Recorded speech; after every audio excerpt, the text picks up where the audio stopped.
इंदौर शहर के प्रसिद्ध खजराना दरगाह स्थल पर हर साल उर्स का आयोजन किया जाता है। वर्तमान में आयोजित होने वाले उर्स की भी तैयारियां जारी है। कहा जाता है कि खजराना के शहंशाह हजरत सैयद शाह वली बाबा साहब इराक से आए थे और फिर यहीं बस गए। खजराना क्षेत्र की ये दरगाह सिर्फ इंदौर ही नहीं बल्कि देश दुनिया में भी जानी पहचानी जाती है। यहाँ आने वाले हर शख्स की मुराद पूरी होती है। यहाँ पिछले 29 सालों से उर्स का आयोजन किया जाता है, जिसमें सभी धर्मों के लोग बढ़ चढ़ कर हिस्सा लेते हैं। उर्स में कव्वाली के मुकाबले काफ़ी आकर्षक रहते हैं। वहीं यहाँ लगने वाले मेले का भी लुत्फ सभी उठाते हैं। वर्तमान में यहाँ के सदर अनवर जल्ला पटेल नियुक्त किए गए हैं, जिनसे दोपहर न्यूज़ के संवाददाता जाहिद खान ने चर्चा कर यहाँ की गतिविधियों के बारे में जानकारी जुटाई। इंदौर शहर से कुछ दूर एक ऐसा आस्थाना जिनको कहा जाता है जलीलुल क़द्र वली, इस वक्त हम मौजूद हैं हज़रत सैयद शाह बाबा के मज़ार पर, जिन्हें कहा जाता है कि आप इराक़ से तशरीफ़ लाए और इंदौर में आकर मदफून हुए। यहाँ पर बड़ा ही मशहूर आस्थाना है। दूर दूर से लोग यहाँ ज़ायरीन आते हैं और अपनी मन्नत मांगते हैं और मन्नत पूरी होती है।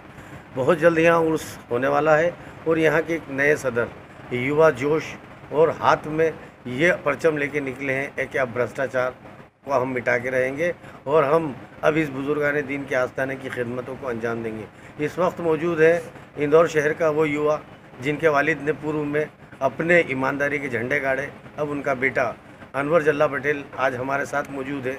हम जानते हैं उनके ख्याल इज़हार को कि इस आस्थाने पर ये अपनी खिदमतों को कैसे अंजाम देते हैं। हम बात करते हैं अनवर जल्ला पटेल जी से। अनवर भाई, आपका इस्तकबाल है। बहुत शुक्रिया। ये आज इस आस्थाना पे मौजूद है, आप सदर बने हैं, बहुत जल्दी यहाँ पे उर्स होने वाले हैं, क्या तैयारियाँ हैं इसको लेकर? के लिए पूरी हमारी तरफ से पूरी तैयारियाँ हो चुकी, कव्वाल वगैरह हो चुके हैं और पूरी तरीके से लंगर का आयोजन किया जाएगा और बहुत अच्छे से किया जाएगा।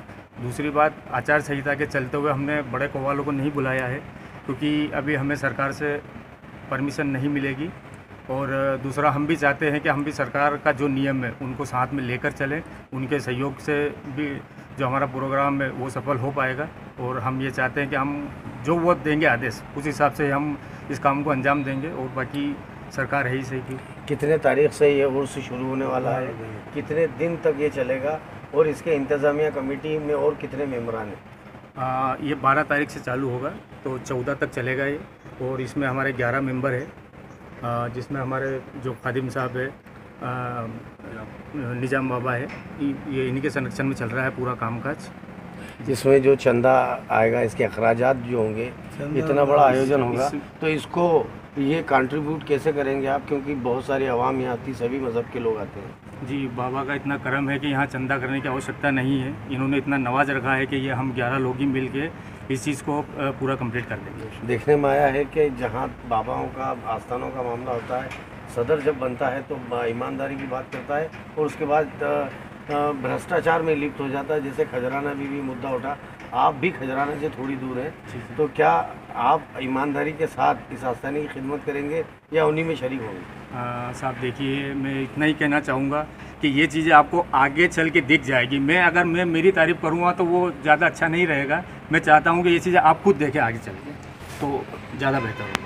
आप सदर बने हैं, कम उम्र है, इसके कभी ऐसे बुजुर्गान दीन आस्थाने की खिदमत के मौके पहले कभी मिले? जी, मैं सिलावटी का सदर बनता हूँ हर साल। 12-13 साल हो गए मुझे और आपकी दुआ से और अल्लाह के करम से यही है कि हर साल वहाँ भी बगैर चंदे से उर्स करवाता हूँ। और बड़े बड़े जितने भी फ़नकार हैं, जैसे अंजुम बानू है, अपने परवीन नंगीली है, और बड़े बड़े फ़नकारों को मैं ला चुका हूँ बगैर चंदे से। और सब इन्हीं बुजुर्गान दीन का करम है जो आज तक अपन चलते आ रहे हैं।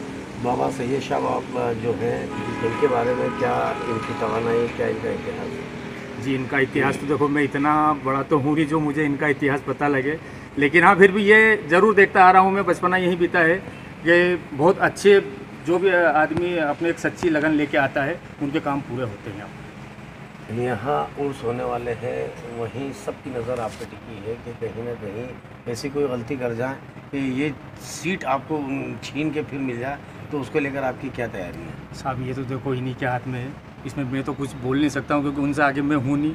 और बाकी इनका जैसा कर्म रहेगा उस हिसाब से हम कदम बढ़ाते रहेंगे और इंशाअल्लाह काम तो हमारा बिल्कुल सही बैठेगा, उसमें कोई दो राय नहीं है साहब। आपके वालिद ने भी खजराना में बहुत वक्त गुजारा, हाजी जल्ला पटेल बड़ी मशहूर शख्सियत रहे और अब दुनिया में नहीं है, तो आपके वालिद आपको क्या सिखा के गए थे कि बेटा जीना कैसे है और मेरा नाम कैसे रोशन करना है? साहब देखिए, उसमें ये है कि उन्होंने मुझे सिखाया कुछ नहीं, खाली मैंने उनको देखा है।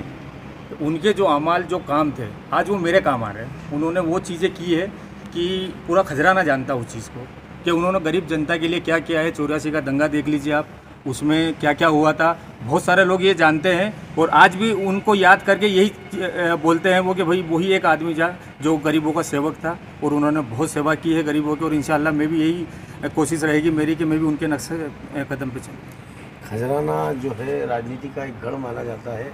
एक घर छोड़ के एक नेता पैदा होता है, एक घर छोड़कर कोई ना कोई अपनी दावेदारी पेश करता है कि मैं बाबा का खिदमतगार हूँ। अब यहाँ आप है तो ऐसा कोई इंटरफेयर करता है तो उसको कैसे रोक पाएंगे? साहब देखिए, मेरी तो कोई ताकत नहीं जो मैं रोक पाऊँगा। जो भी करेंगे सरकार ही करेंगे। मेरा तो जो मुझे काम इन्होंने दिया है मैं चाहता हूँ कि वो सफल तरीके से पूरा हो जाए, बस यही मेरी